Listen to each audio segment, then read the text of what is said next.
Топ-4 вещи, які зробили точно мотор депот.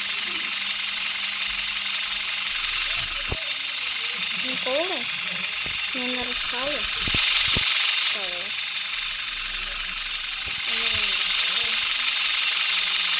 Ніколи не нарушали правила. Це другий топ-2.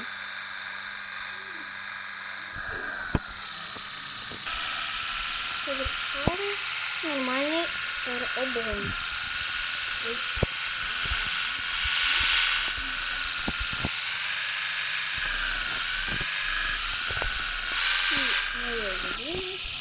По-любому нарушали правила.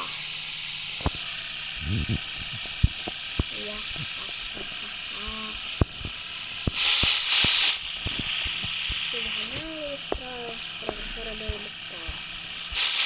Якщо таке було, підписуйтесь і ставте лайки. Я з вами Людина. Всем пока-пока!